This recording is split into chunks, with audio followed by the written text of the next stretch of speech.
অনেক বড় বড় অসুখ কিন্তু এই স্ট্রেসের জন্য হতে পারে। কেন জানেন? আমাদের মন যখন জবাব দিয়ে দেয় তখন আমার শরীর বিদ্রোহ করতে থাকে। আমার ভীষণ মাথা ধরে যাচ্ছে, পিঠ ব্যথা করছে, কোমরে ব্যথা করছে, এগুলো ভীষণ একটা মানে ভীষণ কমন এগুলো ফিজিক্যাল জায়গা। কার্ডিওভাস্কুলার কিছু প্রবলেম এটার জন্য হতে পারে এবং এই ধরনের অসুখ কিন্তু আমরা প্রায়ই দেখতে পাই, যেমন হাইপারটেনশন মানে প্রেশার, ব্লাড প্রেশার হাই হয়ে থাকা, স্ট্রোক, যেমন মাথায় স্ট্রোক যখন হচ্ছে মাথার শিরা ছিঁড়ে যাচ্ছে, এটা মেনলি অ্যাগ্রেশনের কারণে হয়। হার্ট ডিজিজ এবং আমরা ভালো করেই জানি যে ডায়াবেটিস, টাইপ 2 ডায়াবেটিস, যেটা অ্যাংজাইটির কারণেই হয়, যদিও জেনেটিক্যাল ব্যাপারও থাকে, কিন্তু অ্যাংজাইটি এটার মেজর কারণ। এবং আরেকটা জিনিস আজকাল ভীষণভাবে দেখা যায়, সেটা হচ্ছে ওবেসিটি।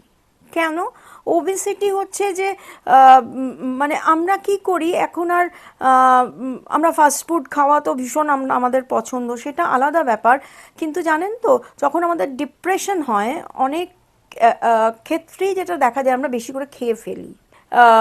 স্ট্রেস কিন্তু আমাদের শরীরটাকে ঝাঁঝরা করে দিতে পারে। হ্যাঁ, সুতরাং আমরা স্ট্রেস থেকে যতটা পারবো নিজেকে দূরে রাখতে চেষ্টা করব বা স্ট্রেসটাকে ম্যানেজ করব। প্রচণ্ড অ্যাংজাইটি বা দুশ্চিন্তা, এটা কিন্তু আমাদের একটা ভীষণ মানে বড় কনসিকুয়েন্সেস অফ স্ট্রেস।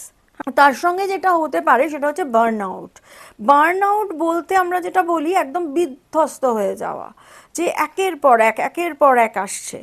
এবার এর সঙ্গে যুক্ত হচ্ছে ফিজিক্যাল প্রবলেম, মানে সাইকোলজিক্যাল প্রবলেম তো হচ্ছেই, তার সঙ্গে এই স্ট্রেসের কারণে ফিজিক্যাল প্রবলেম হচ্ছে এবং আমরা বিধ্বস্ত হয়ে পড়ছি শরীরে এবং মনে।